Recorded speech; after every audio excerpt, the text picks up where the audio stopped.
In this English lesson, I wanted to help you learn the English phrase, the grass is always greener.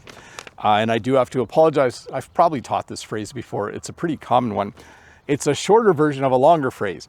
The grass is always greener on the other side of the fence. And it refers to when people look at what their neighbors have or what other people have, sometimes they're jealous. But we sometimes say, you know, the grass is always greener on the other side of the fence, which can mean that people look like they're having a better life than you, but they actually aren't. It's kind of like a little saying that we say to people so that they know looking at what other people have doesn't mean those other people are happy. But yes, sometimes it feels like the grass is always greener on the other side of the fence. The other phrase I wanted to teach you today is the phrase grassroots movement. A grassroots movement is when people, regular people, organize in order to get something done. If there was a town that wanted to have a farmer's market and there was no one from the city council or maybe even the mayor isn't organizing it, then maybe there might be a grassroots movement where people get together and plan and put in place something like a farmer's market. So instead of the government planning something, it's just the regular people, a grassroots movement. So to review, when we say, you know, the grass is always greener, it means that it looks like when you look at your neighbor's fence, their grass is greener. It looks like they have a bigger TV. It looks like they have a nicer car, but it doesn't necessarily mean they have a better life. And a grassroots movement is a bunch of people, ordinary people like you and me, not the mayor, not the president, not the prime minister, a bunch of ordinary people getting together to get something done. But hey, let's look at a comment from a previous video. This is from Unsel. Your being busy lesson on your other channel got me thinking. When you don't reply to comments, or maybe can't, should I just assume life has become hectic, frenetic, or overwhelming? I completely understand answering everyone all the time would be a lot.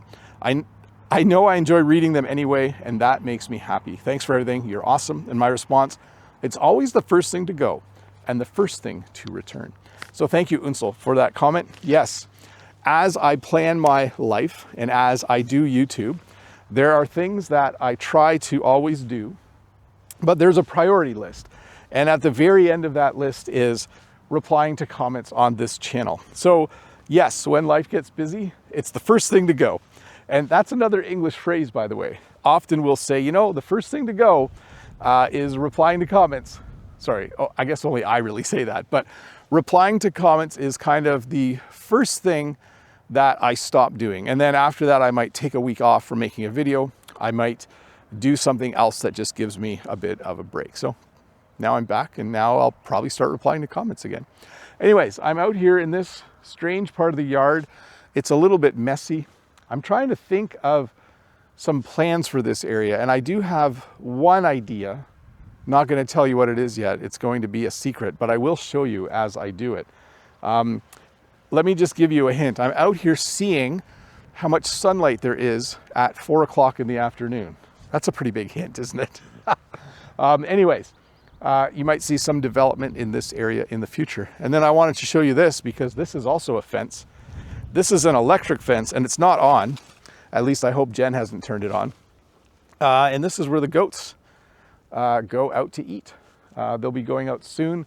I know Jen has them on the smaller pasture up by the barn, but pretty soon they will be out all the time. And I also feel like I need to start mowing the lawn. Like, this is starting to look, yeah, I better actually do some lawn mowing today or tomorrow. Anyways, thanks for watching these short lessons. I'll see you next week with another one. Bye.